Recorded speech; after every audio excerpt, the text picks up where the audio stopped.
let's hope that this time around that will work. Last time I did record the video.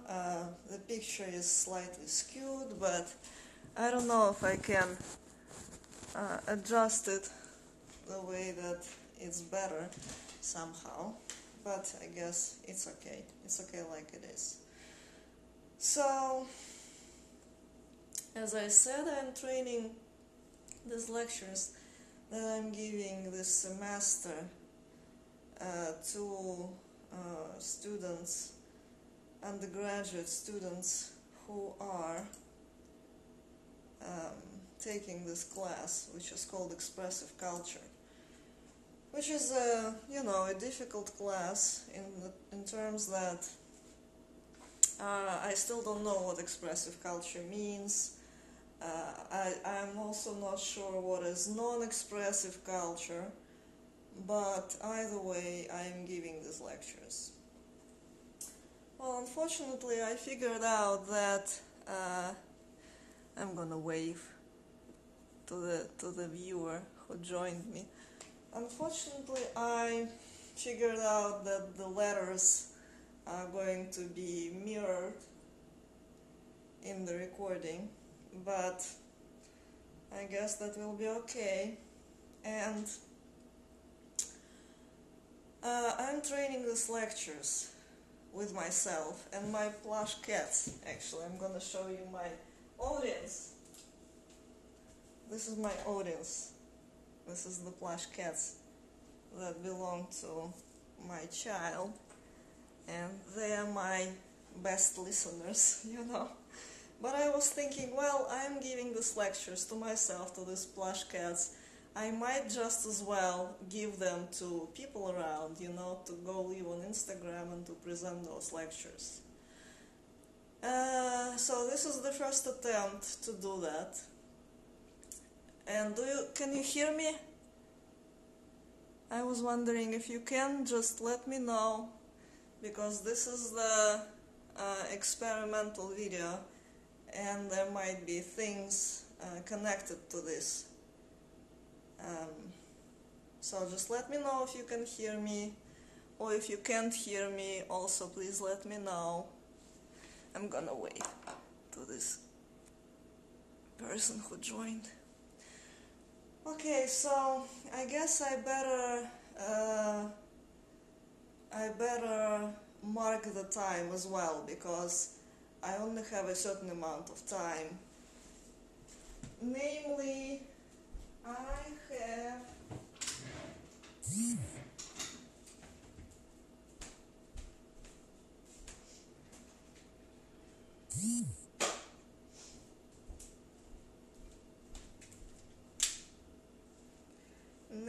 I have 110 minutes. Okay. So this is the Expressive Culture 6th lecture. The previous lectures I've recorded, and I'm going to upload them, the audio, to my website. So first of all, I kind of tell my students where we are in the course, remind them what they did last time, and it happened to be that last time we had the first writing assignment to discuss, and then we are usually having a quiz, which I'm not going to give here, because in case that, some of them are going to be here, in that case they will know the answers to the quiz. So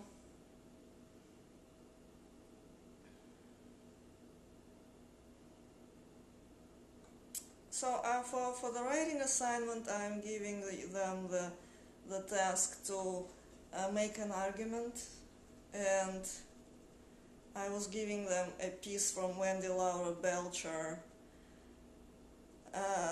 Belcher's book, Writing Your Article in 14 Weeks, titled Main Reason the Article is Rejected, No Argument.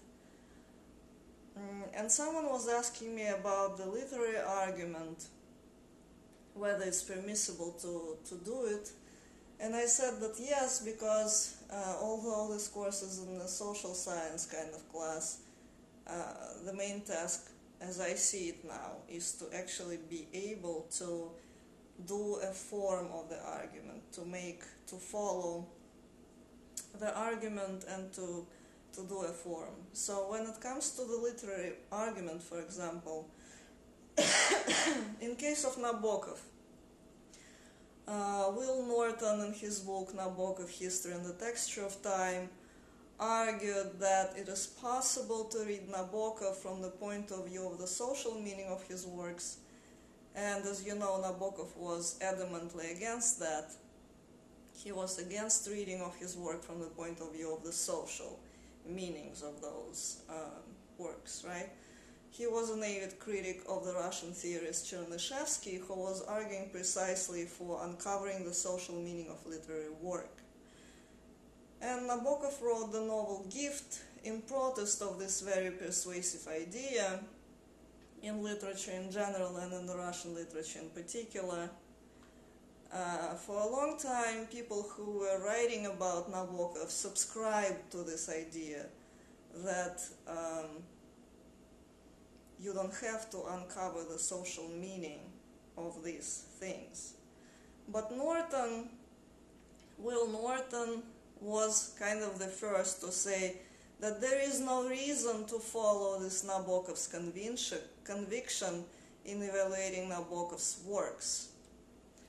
As Norton put it in the annotation to his book, quote, "This book argues that the apparent evasion of history in Vladimir Nabokov's fiction conceals a profound engagement with social and therefore political temporalities." While Nabokov's scholarship has long assumed the same position as Nabokov himself, that his works exist in a state of historical exceptionalism, this study restores the content, context, and commentary to Nabokovian time by reading his American work alongside the violent upheavals of 20th century ideological conflicts in Europe and the United States. End of quote. So this is the new reading of Nabokov. Another new reading of Nabokov, Sarah Weinman offered. She was recently making this argument in her book The Real Lolita, The Kidnapping of Sally Horner, and the novel that scandalized the world, that the fate of Sally Horner, who was kidnapped, influenced Nabokov's works. And people immediately wanted to disagree with her argument and to claim that she is kind of offering a simplistic view on how the events from the real life influence the artist in the realm of their creative work, in the realm of the imagination. Essentially, what people offered her in response is that precisely what has been offered by critics of Nabokov, namely that the real world has no bearing on artists' fantasies. And the third view on Nabokov's work, Rebecca Solnit offered. In her work, Men Explain Lolita to Me, she identified the state of debate around Lolita as the state in which readers were uncritically praising this novel as the novel of a romantic love, true love, right? Whereas she offered and she argued, in fact, this is the novel about repeated rape of a female child. It's a kind of this harsh argument that is nevertheless, is very convincing. So these are some of the arguments that come to mind when the conversation is about Nabokov and Nabokov's legacy.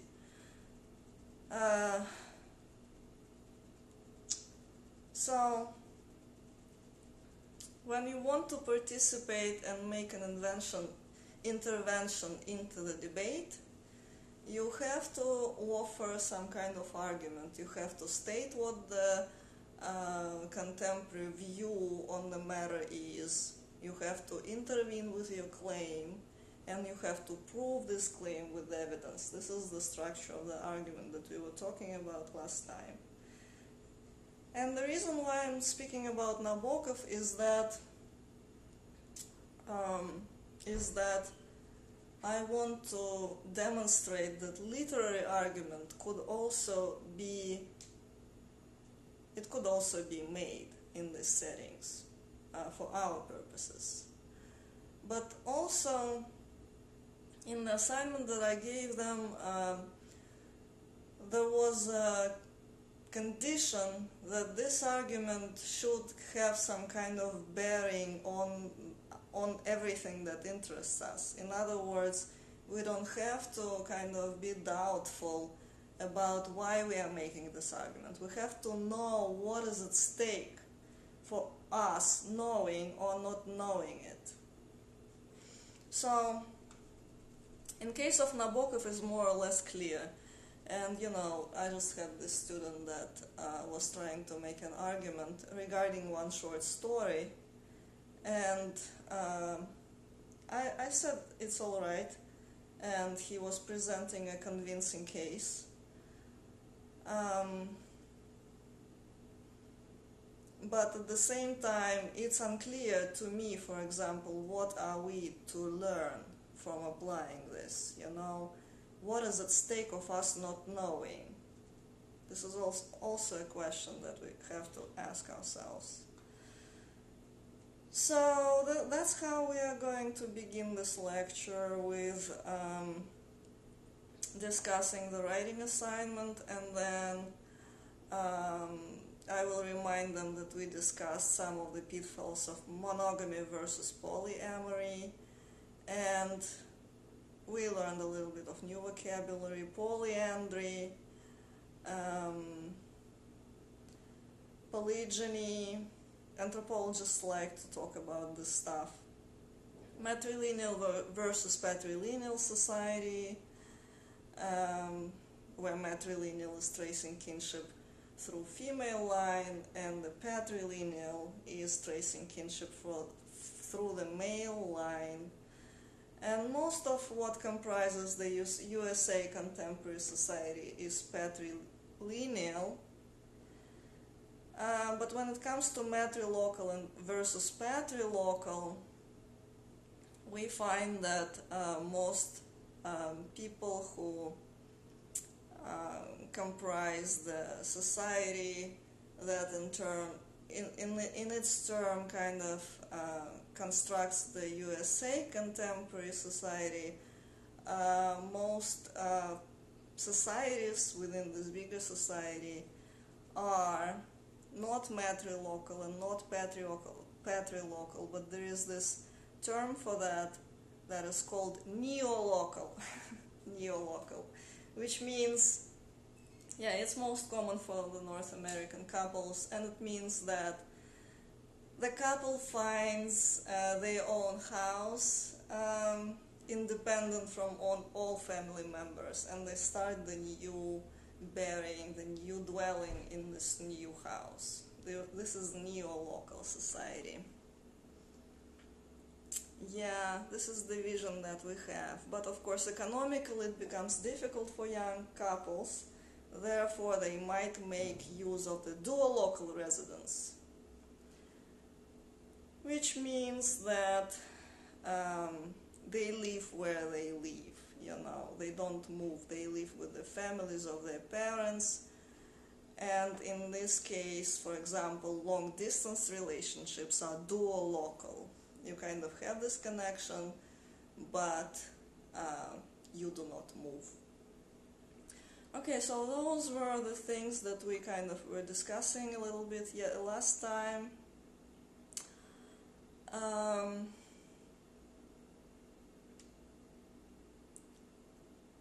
I will also have to do something with my mouth by tomorrow, because I feel like it's difficult to pronounce the words. So we are going to discuss the last quiz, which I'm not going to burden you with, because you were not taking that quiz. So I'll just skip a slide or two. So the questions that I'm going to ask them, the first one is select the right answer. The one-sentence statement, polygyny goes out of existence, is A, claim, B, an argument. So you have to select whether it's a claim or an argument. And the second question is select all that apply. According to Esther Perel, if you know, this is a theorist, a wonderful theorist of the contemporary marriage, disloyalty, cheating, and loyalty in the USA and in different places throughout the world.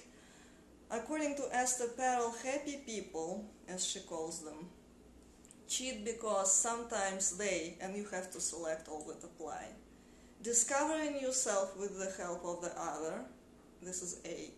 B, are on a quest for their identity. C, want to live a fantasy that is never meant to become a reality. And D, secretly hate their partners but can't get away from them for economic reasons.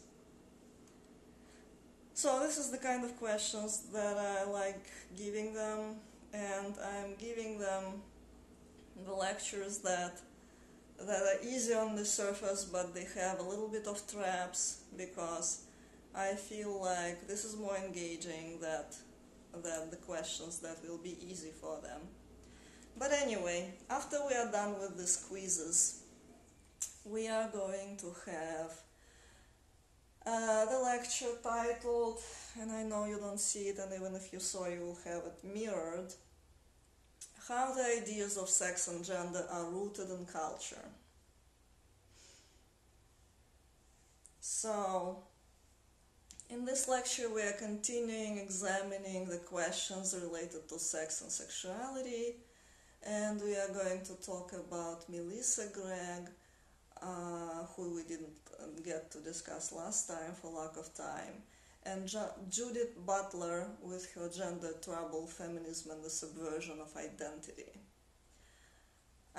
So for today we're at the first part of Judith Butler book, titled Subject of Sex, Gender, Desire, up to and including the third subdivision, titled Gender, the Circular Ruins of Contemporary Debate.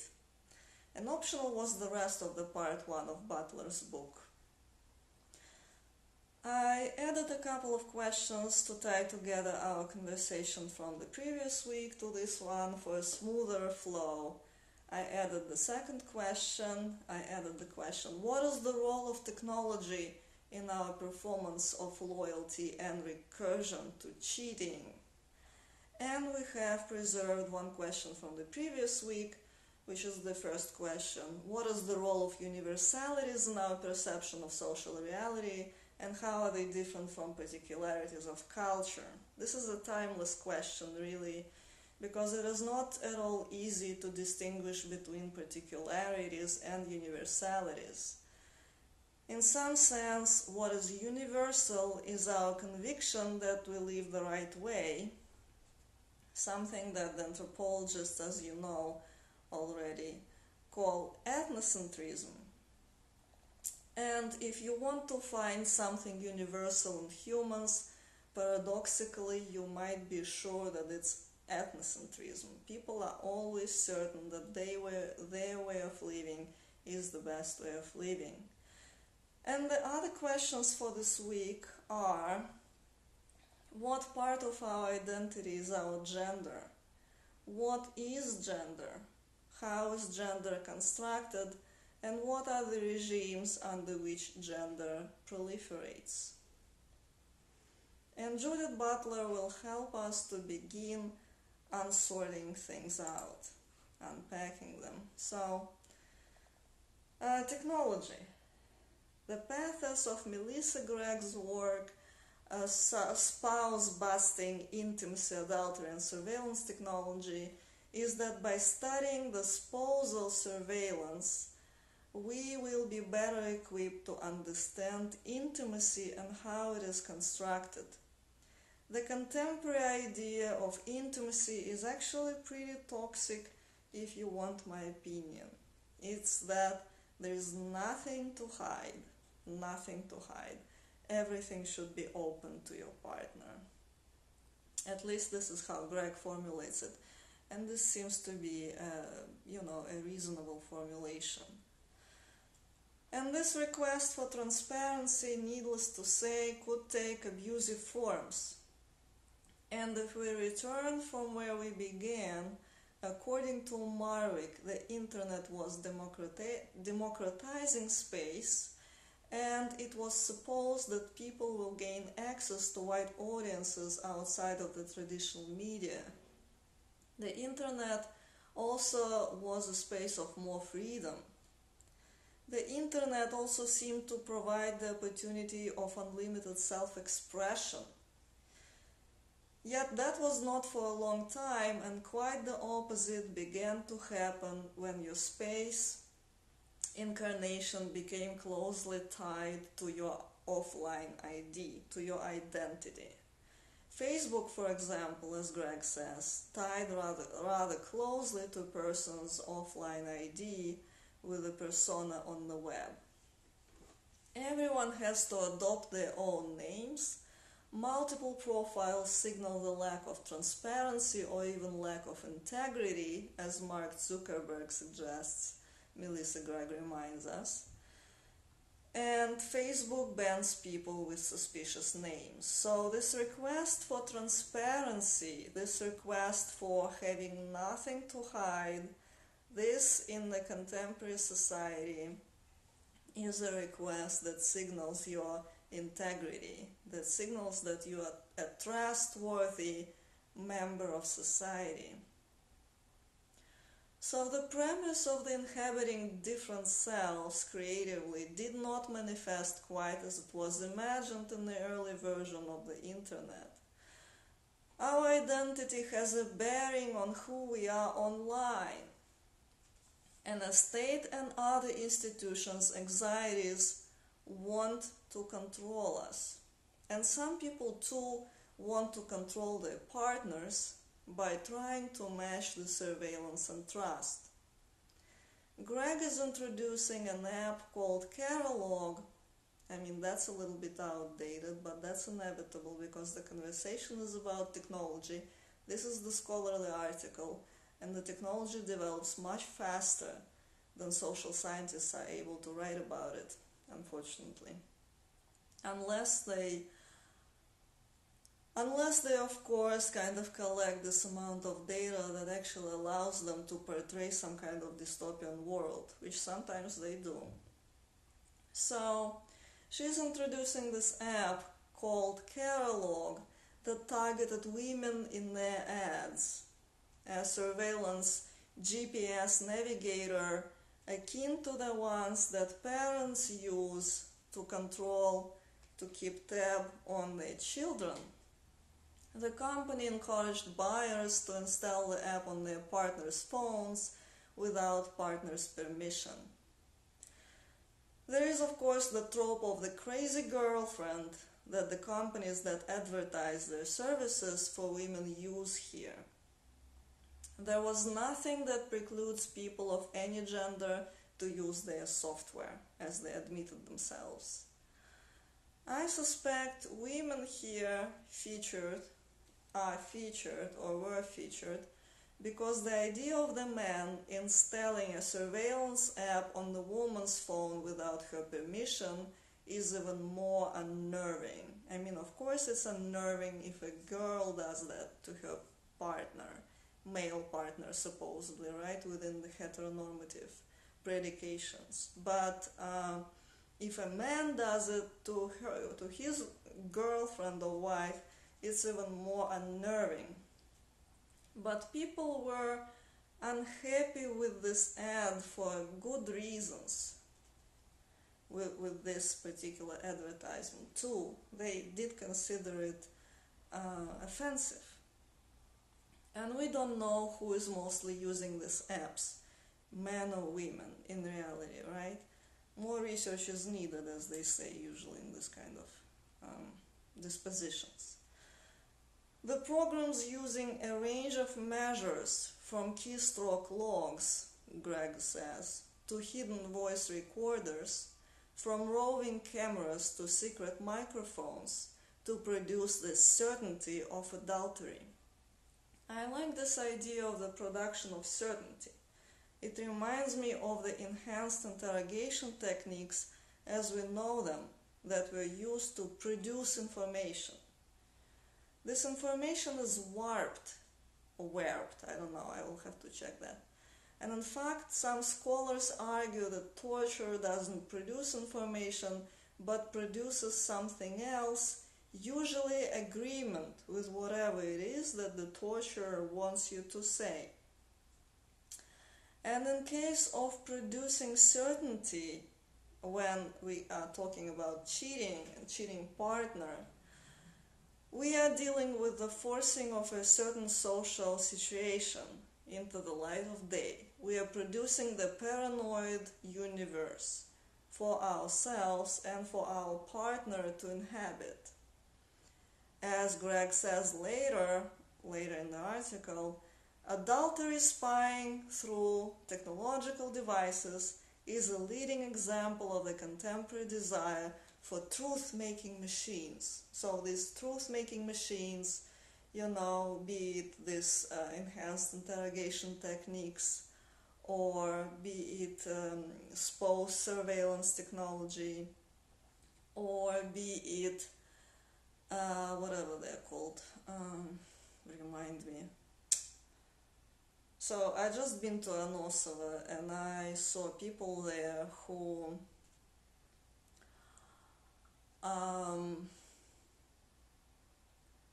in danger of the firm bringing these truth-making machines, lie detectors, whatever they're called in English, I will also have to check, to make sure to interrogate the workers, to make sure that the workers do not steal anything from the firm or whatever, So these truth-making machines, we want somehow truth to be the default. We press the button and we know what reality is, right? Another marketing technique that Gregg observed is that spousal surveillance is marketed as a subcategory of the usage of the spyware sold to employees as a means to ensure workers' appropriate behavior. She says, this synergy between personal and professional trust illustrates the role of mobile devices in mediating a broader culture of insecurity.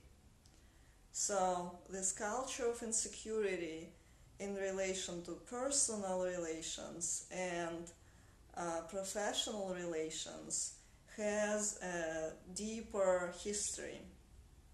Data bits and code, she says, are only the latest in a long history of discursive representation that has been used to evince and police middle-class heterosexual etiquette. And it's not only etiquette, you might add, that was being policed, right, and structured around certain ideas. It's also social norms, societal norms, and values, and beliefs, what is right and what is wrong, what is true and what is a lie. But within the realm of our culture, as Gregg observes, the popularity of online communication is at least partly to do with the capacity to deliver all kinds of discrete pleasures, irrespective of the relations at play in the physical space around us. So people do it because it feels good. It's a boost of dopamine from a ring of the phone, as we watched in the video on attention economy. The ring sends a chemical signal to our brain via the neural networks of our body, and the online exchange becomes a bodily exchange. And, I quoted Zizek explaining for us kind of the lesson of the virtual sex. He said that the true lesson is that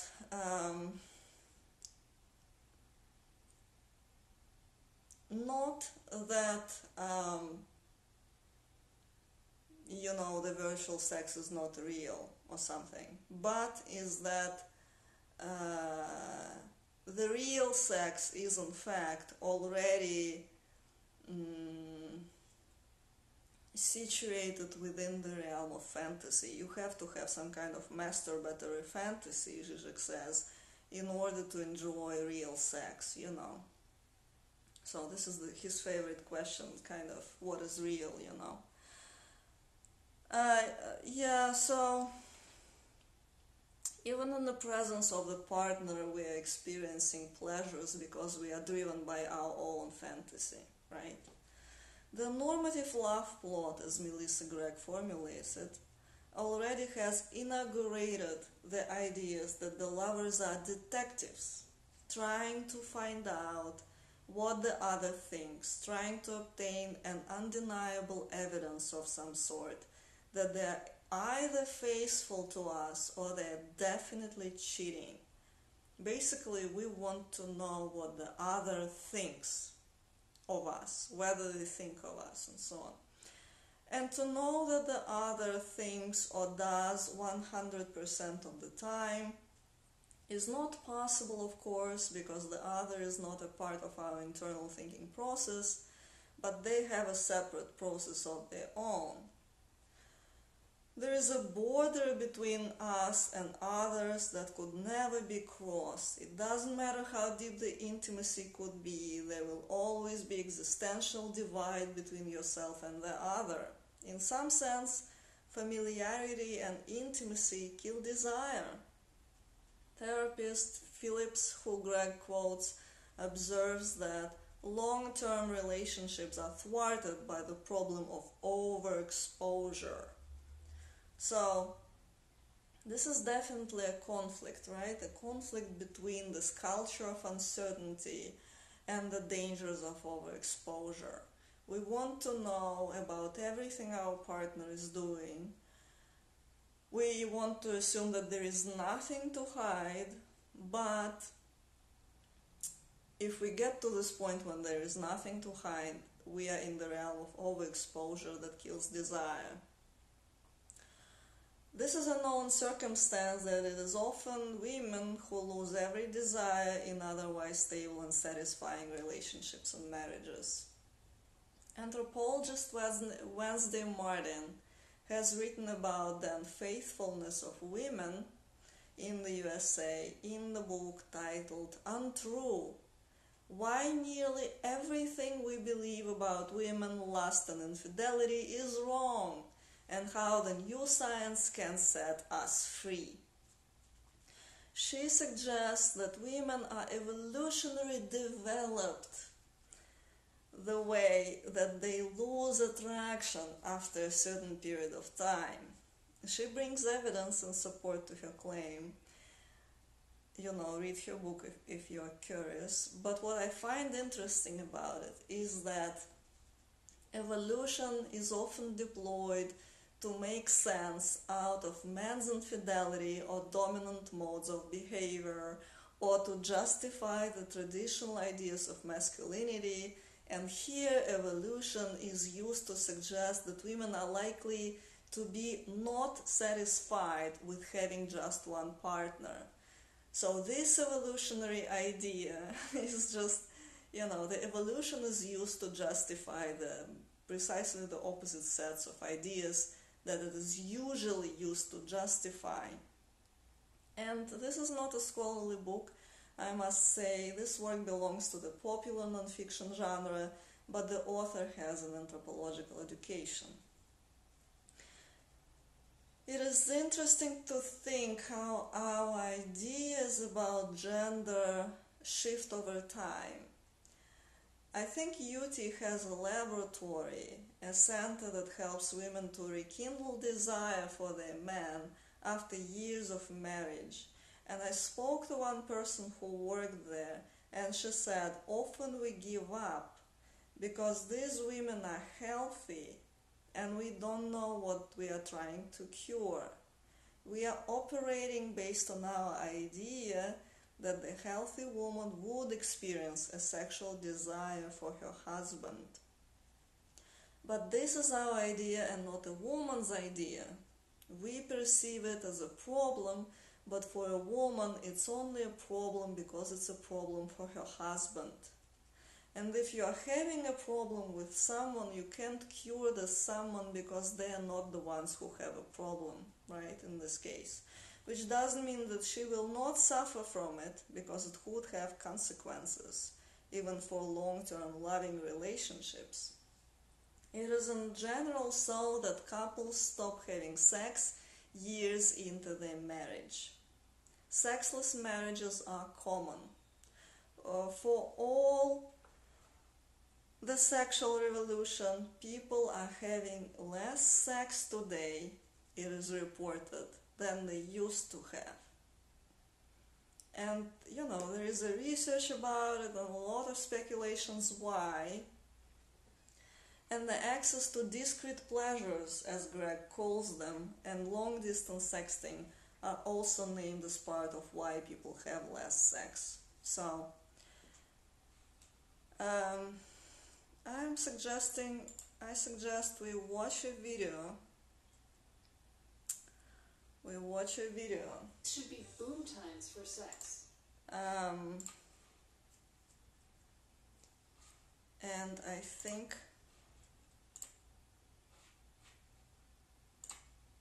it might be interesting for us to watch. It's only 3 minutes.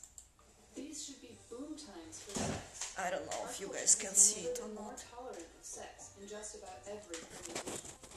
Shameful terms like perversion have given way to cheerful ones like kink. Wait a second. Polyamory is now a household word. And you can use apps to arrange for casual sex within an hour. But despite it all, young people are not having more sex, they're having less.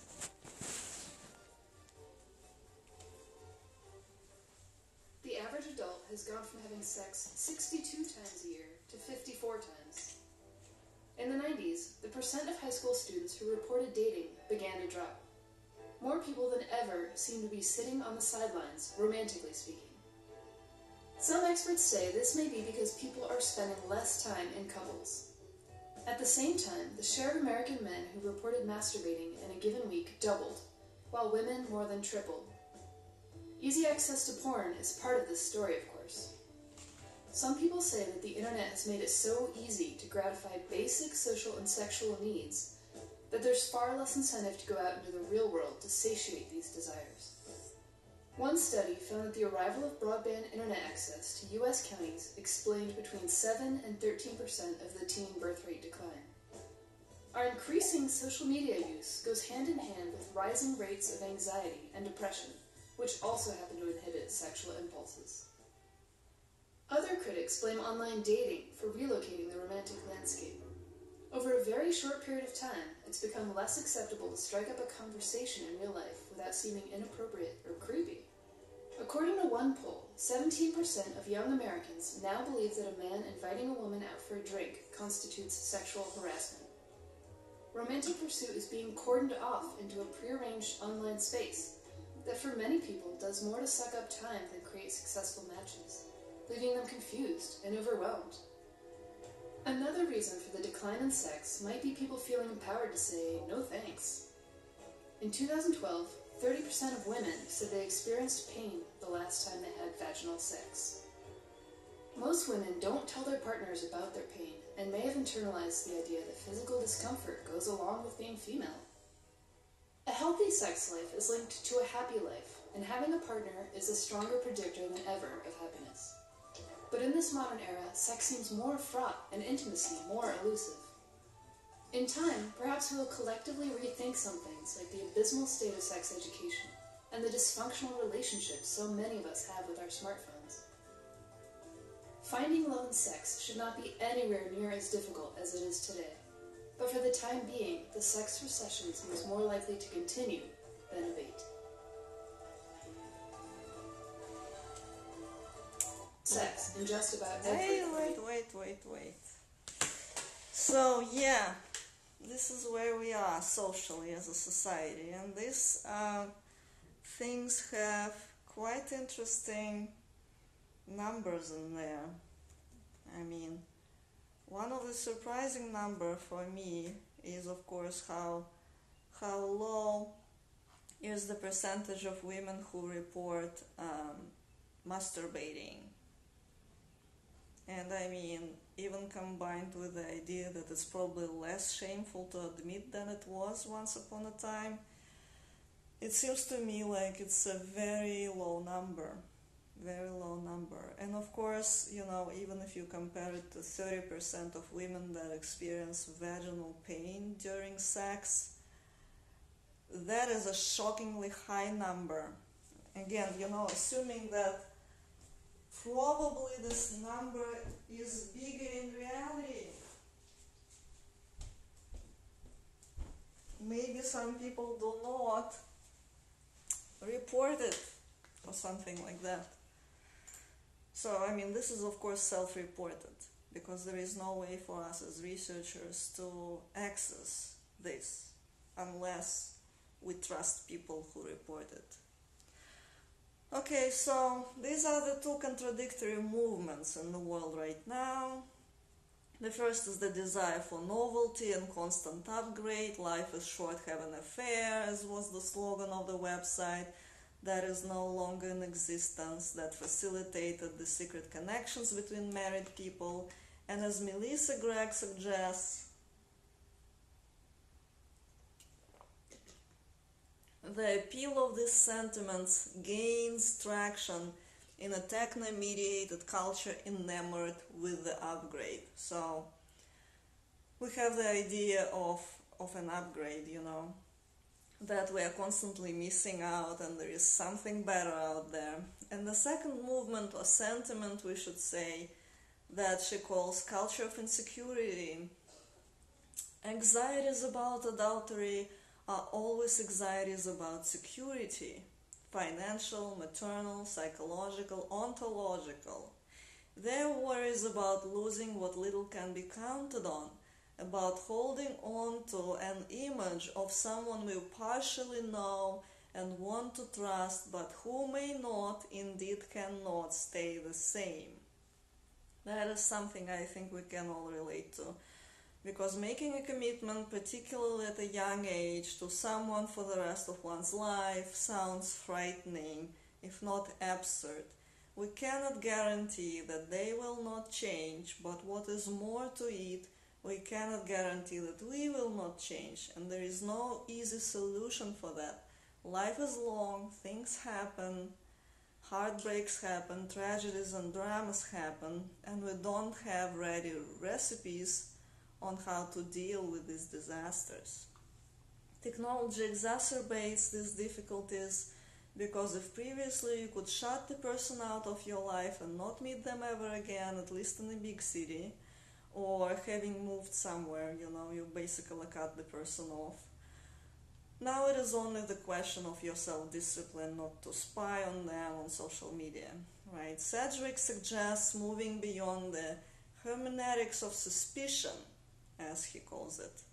And this is precisely from the article I already mentioned in class one of these last times, that is titled Paranoid Reading and Reparative Reading, or You Are So Paranoid You Probably Think This Essay Is About You. And there is a lot of practical suggestions on YouTube from all kinds of dating coaches, and the gist of the suggestion is that for people to become attracted, they need to allow themselves space, and you need to allow them space. But the contemporary texting culture favors immediacy of the response. Just the other day I heard in the cafe one girl telling another, but what is taking him so long to return a text, And these are the challenges that we navigate dating and mating in the contemporary world. This is the conversation mostly about infidelity and surveillance. There are many different aspects we didn't touch upon, but this provides the introduction.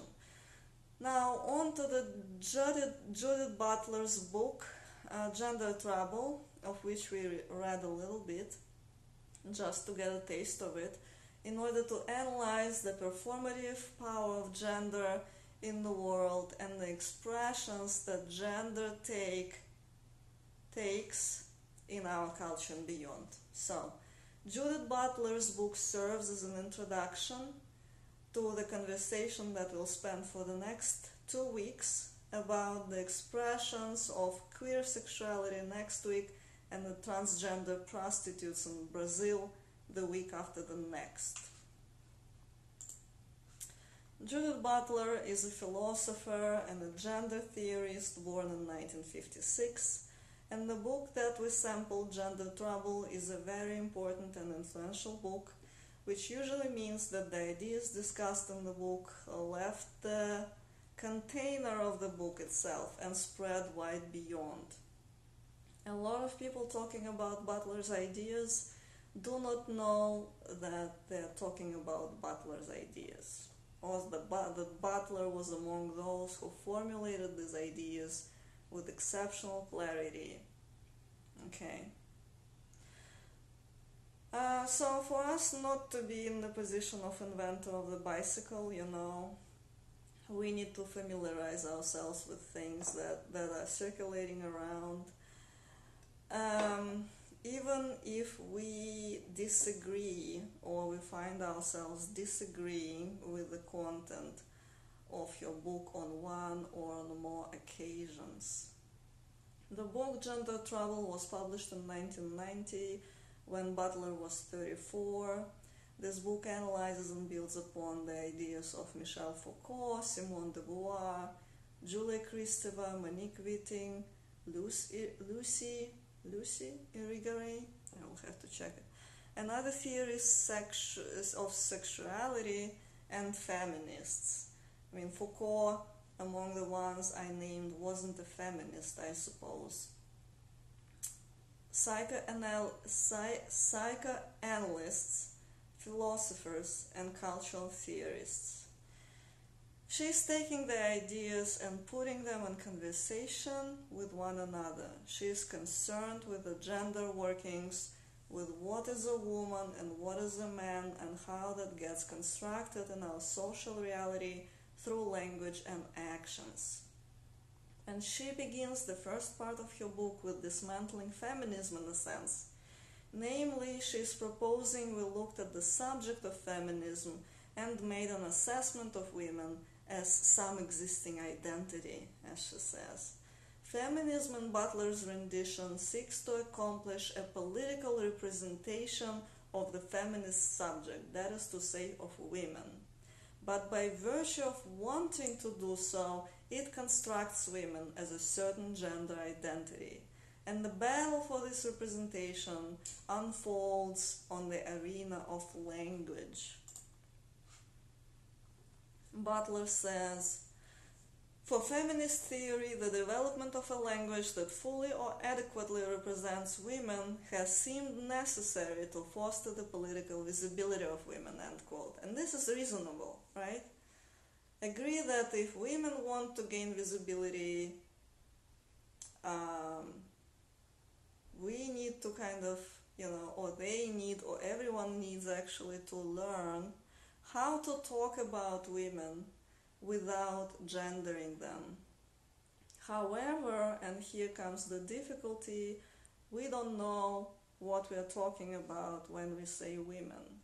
The very term women already presupposes men too, as women are something different from men, and hopefully we will get to that a little bit later.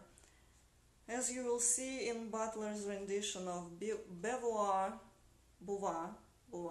and Irigaray, women are either conceived as a lack in regard to men, or they are unrepresentable.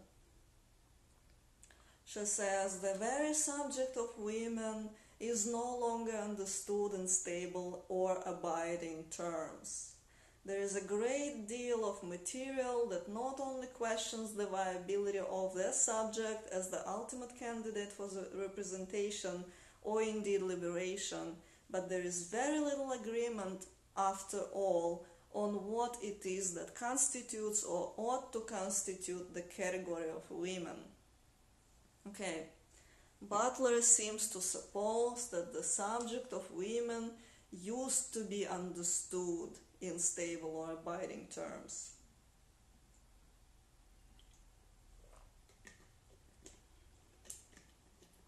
And this is the pitfall of every theorist seeking to represent us, to present us with the argument. You know, last week we discussed Esther Perel, who was constructing this utopian life in villages and tribes where we once enjoyed clarity and simplicity of living. We were all happy. We only had two choices for our prospective partners, as opposed to now when we have these dating apps and we have unlimited number of choices, right?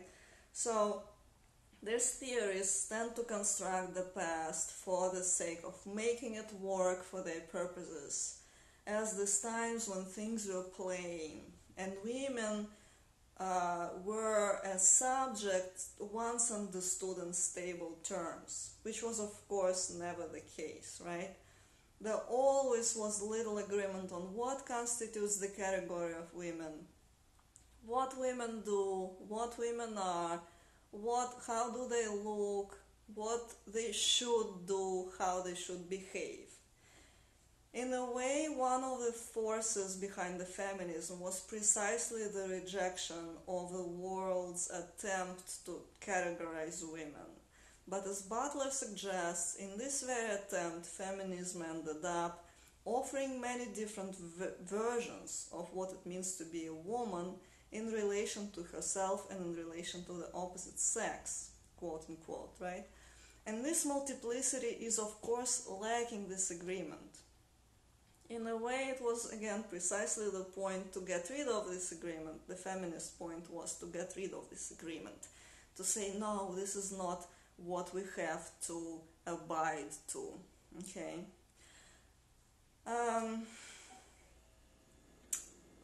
But once it happened, once this statement came into being, the question popped up.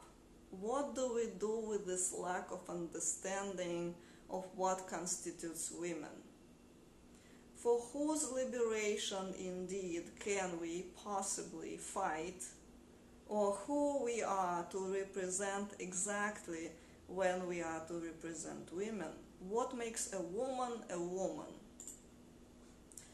Judith Butler came out with the idea of performativity of gender.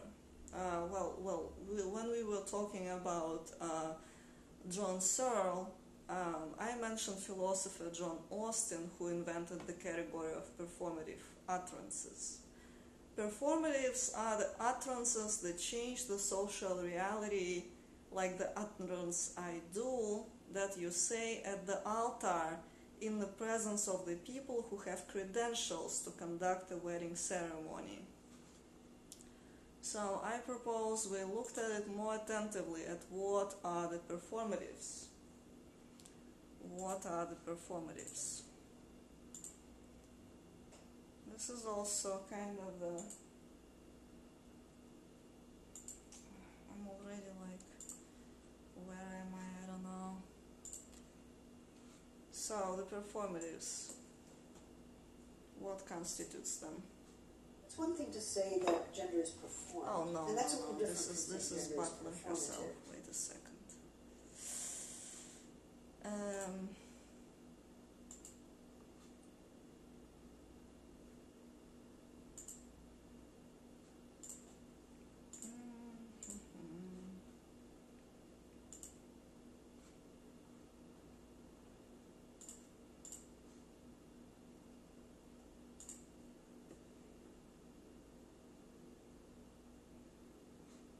One thing to say. Oh, I didn't find the right link. Okay, maybe this one is right. So that's why I actually do these preparations, to not be taken, to not kind of have this strangeness. Here we go. Have you ever seen a big red no running sign in a public pool? For the most part, the pace on the deck reflects this statement. But while the sign accurately describes the patron's movements, isn't it true that people are walking because the sign tells them no running? So is this sign portraying the pool's environment, or is it doing something else, something more powerful? The difference between a statement that describes and one that commands is an idea developed by British linguist J.L. Austin. He defines this distinction as two separate parts of speech, constatives and performatives. Constatives are sentences that describe something as true or false, and performatives are sentences that denote an action. In other words, a constative is and a performative does. To help us distinguish these two parts of speech, let's start by examining constatives around the park outside the pool. The first sign we encounter says, "The park closes at 6 p.m. After checking with a friendly park official that the park does indeed close at 6, we can confirm that this statement is a true constative. Nearby, there's a man on a bench with a newspaper, and the headline reads, "Heat Wave." However, the sky is cloudy and it feels quite chilly. Today's headline is a false constative, as it has proven to be incorrect. Before the rain starts to fall, let's throw away our can of soda at the blue trash bin that says recycle. It's a performative. Performatives are sentences that are meant to inspire actions. Rather than conveying a message, it acts upon the world. It does something. In this case, the performative of recycle is requesting people to put their trash into the proper receptacle.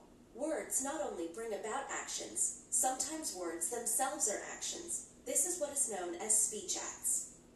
These actions include, but are not limited to, ordering, promising, apologizing, warning, sentencing, christening, and even marrying.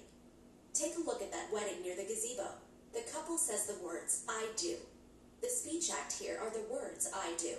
These words cause them to marry one another. "I do" has acted upon them and profoundly changed their world. However, performatives depend on context and reception. These are known as felicity conditions. Imagine if the mayor showed up to the wedding and said, "By the power vested in me as mayor of this city, I name this gazebo the Mayor's Pizza Palace." His words would be a speech act by which he named the gazebo, and because he's the mayor, the gazebo would be known by its new name. But if someone who isn't the mayor, just a normal passerby, decides to name the gazebo after her favorite cat, the chances are the name would not change. Felicity conditions are the rules under which the performative can be enacted. These are fairly logical. The performative should have proper authority, it should be understood, it should be clear, and it should be able to be executed. If the performative doesn't meet these conditions, then it doesn't have the power to denote action. But just because a performative meets its conditions and is clearly stated, doesn't mean that it's implicitly followed. Back at the pool, a rowdy group of teenagers races to the high dive. No running does not seem to have power over them, and they'll have to face the consequences of breaking this performative. They may even have to force out some performatives of their own, such as apologizing to the lifeguard and promising to never run again. Maybe the lifeguard will respond with another performative, sentencing them to be banished from the pool for the rest of the day. After all, these teenagers must learn to respect the power of words. Okay, these teenagers must learn to respect the power of words. And this is what Judith Butler is doing with this idea of performatives. This is how far she takes it. It's one thing to say that gender is performed, and that's a little different from saying gender is performative. When we say gender is performed, we usually mean that we've taken on a role, we're acting in some way, and that our acting or our role playing is crucial to the gender that we are and the gender that we present to the world. To say that gender is performative is a little different, because for something to be performative means that it produces a series of effects. We act and walk and speak and talk in ways that consolidate an impression of being a man or being a woman. Now, I was walking down the street in Berkeley when I first arrived several years ago, and a young woman who was, I think, in high school leaned out of her window and she yelled, "Are you a lesbian?" And she was looking to harass me. Or maybe she was just freaked out, or she thought I looked like I probably was one and wanted to know. But instead I just turned around and I said, "Yes, I am." And that really shocked her. We act as if that being of a man or that being of a woman is actually an internal reality or something that's simply true about us, a fact about us.